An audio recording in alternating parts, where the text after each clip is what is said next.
তুমি দেখে নিও শশী, দেখে নিও। ভগবান ওদের এই পাপের জন্য কোনোদিন ক্ষমা করবেন না, কোনোদিন না।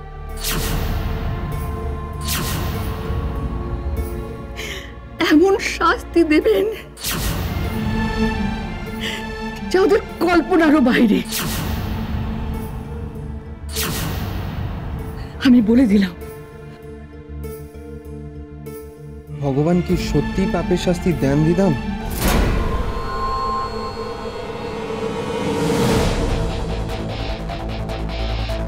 দিলে দুনিয়াটা এরকম হতো না। নিশ্চয়।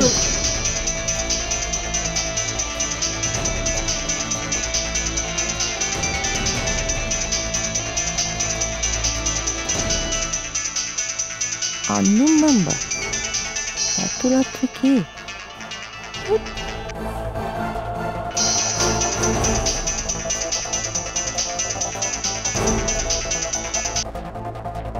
হ্যালো হ্যালো হ্যালো, শুনতে পাচ্ছেন? হ্যালো,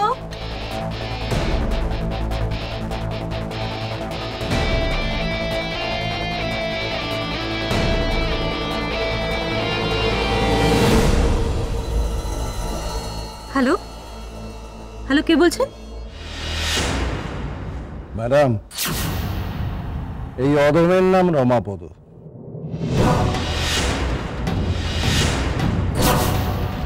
কি ব্যাপার, হঠাৎ এত রাত্রে কি দরকার? আমার মতো মানুষের তো একটাই দরকার ম্যাডাম, সেটা হলো টাকা। টাকাটাই তো সব ম্যাডাম। সে তো তুমি পেয়েই গেছো।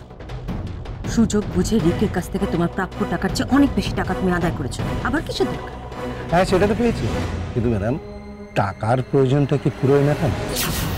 টাকাটাই তো ফুরিয়ে যায়। সে টাকা সব ফুরিয়ে গেছে ম্যাডাম। তো ফুরিয়ে গেছে তো আমি কি করবো? আপনিই তো করবেন, তাই তো ফোনটা আপনাকে করলাম। দেখো রমাপদ, একদম বাড়াবাড়ি করবে না বলে দিলাম। ছি ছি ছি ছি ছি ম্যাডাম, আপনার সঙ্গে আমি বাড়াবাড়ি করতেই পারি না। রিক্সায় তো আপনাকে বাঁচানোর জন্য অনেক কিছু করলো, এবার আপনি নিজের জন্য কিছু করুন, তাহলে তো ম্যাডাম এবার আমি মুখ খুলবো। আর সেটা হচ্ছে বড়বাবু মানে চ্যাটার্জি সাহেবের কাছে। তোমার এত বড় সাহস, তুমি তুমি আমাকে ব্ল্যাকমেল করছো? সে কি ম্যাডাম, আমি তো জাস্ট আপনাকে রিকোয়েস্ট করলাম। এটাকে যদি আপনি ব্ল্যাকমেল মনে করেন তো তাই। শুনুন, কাজের কথা বলি, কাল 1 লাখ টাকা আপনি রেডি রাখবেন, আমি সময় মতো আপনাকে ফোন করে নেব। Good night madam, good night. শোনো তো, শোনো, বাড়াবাড়ি। কে ফোন করেছিল? রমাপদ।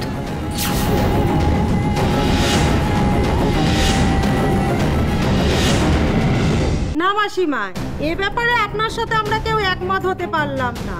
দেখুন, দয়া মায়া দেখানো ভালো, কিন্তু সেটা নিশ্চয়ই বাড়ির মান সম্মান হারিয়ে না। একদম ঠিক কথা। মান সম্মান হারানোর প্রশ্নটা আসছে কোথা থেকে? বাসন্তী পুজোর দিন একটা ফুলের মতো বাচ্চাকে কোলে নিয়ে একটা অসহায় মেয়ে এসে আমার দোরগোড়ায় দাঁড়ালো, তাকে আশ্রয় দেওয়াটা তো মানবিকতা। মানবিকতার দিকটা শুধু দেখলেই চলবে? আর সামাজিকতা, সেটার কি হবে? কেউ বিপদে পড়লে তার পাশে দাঁড়ানোটাই তো সামাজিকতা। আমরা কি বলতে চাইছি আপনি কিছুতেই বুঝতে পারছেন না। উনি বুঝবেনও না। আমি কি ওনাকে কম বোঝানোর চেষ্টা করেছি? কিন্তু কোনো ফল হয়নি। এভাবে কিন্তু আপনি আপনার বাড়ির বিপদ ডেকে আনছেন। এটাকে বয়সকালের ভীমরতি ছাড়া আর কি বলবো? মেয়েটাকে দেখলেই বোঝা যায় বিয়েটা হয়নি। একটা অবিবাহিত মেয়ে বাচ্চা নিয়ে লুকিয়ে বেড়াচ্ছে, তার কত রকম মানে হতে পারে ভেবে দেখেছেন একবারও?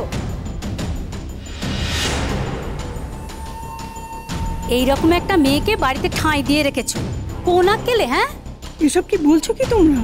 কি আবার বলবে মা?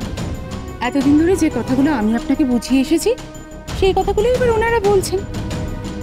মা, এতগুলো মানুষের ধারণা তোমার ভুল হতে পারে না। এই দিদি, দেখেছো দেখেছো, ওই যে দূরে দাঁড়িয়ে সব শুনছে, কিন্তু মুখে কোনো কথা নেই। এই মেয়ে, এদিকে শোনো তো। ওকে ডাকছেন কেন? যা বলার আমাকে বলুন। আপনি আর শুনছেন না কোথায় মাসিমা?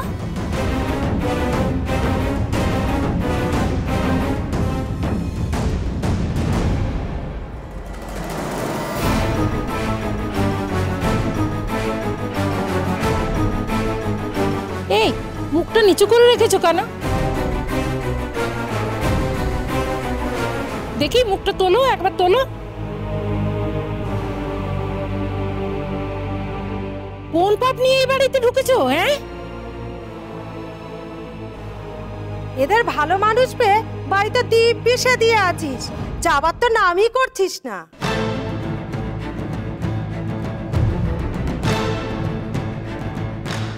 থেকে এসেছিস তার তো ঠিক নেই। তোর তো মান সম্মানের বালাই নেই, সে তো তোকে দেখেই বোঝা যাচ্ছে। কিন্তু এই বাড়িতে একটা সম্মান আছে নাকি? দেখেছো, কোনো কথা গায়েই মাখছে না। অনেক বলেছো, এবার তোমরা থামো দেখে নি। এরকম ভাবে কেউ কাউকে বলে? আপনি কিন্তু আবার দয়া মায়া বাড়াচ্ছেন মাসিমা। এ ধরনের মেয়েরা দয়া মায়ার যোগ্যই নয়।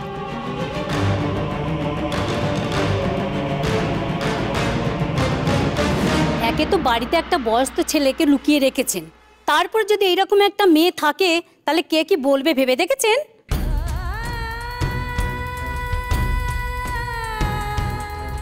বলবেই তো, দেখছো না গোটা পাড়াতে ঢিঢি পড়ে গেছে। হ্যাঁ, যে যা পাচ্ছে কেচ্ছা রটাচ্ছে।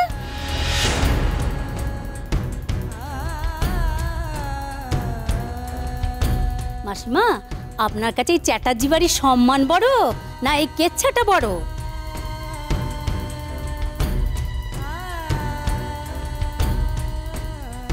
একটা কথা জানতে পারি?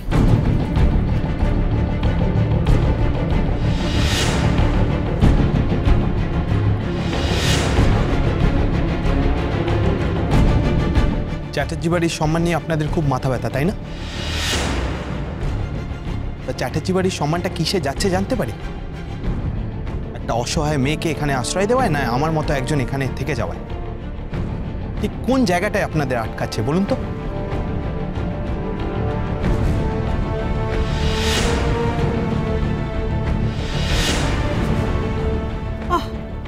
তুই আবার এর মধ্যে এলি কেন সমু? যা ঘরে যা। না থাম, এনারা বাড়ি এসে যা খুশি তাই বলে যাবে, সেটা আমরা শুনে যাব, সেটা তো হয় না। বলার আমারও আছে। কি বলার আছে বলো শুনি। তার আগে আমায় জানতে হবে চ্যাটার্জি বাড়ির নামে গ্রামে কি রটছে, কোথায়, কিসে, কোন সামাজিকতায় আপনাদের আটকাচ্ছে? আটকাচ্ছে তো এই একটা জায়গাতেই। একটা কথা বলি শোনো বাবা, এই বাড়িতে তুমি যেমন একটা বয়স্ক ছেলে আছো, তেমনি একটা অল্প বয়স কুমারী অবিবাহিত মেয়ে ওই বাচ্চা কোলে নিয়ে ঘুরে বেড়াচ্ছে। তা গাঁয়ের লোক কিছু বলবে না ভেবেছো? হ্যাঁ, ধরে নিন ও আমার স্ত্রী।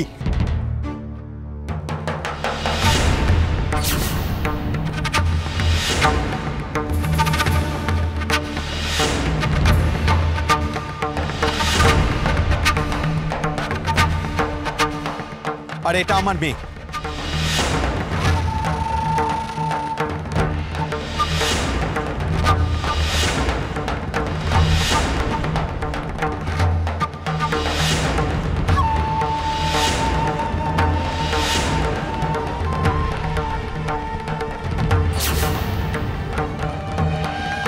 ওকেই আমি বিয়ে করব।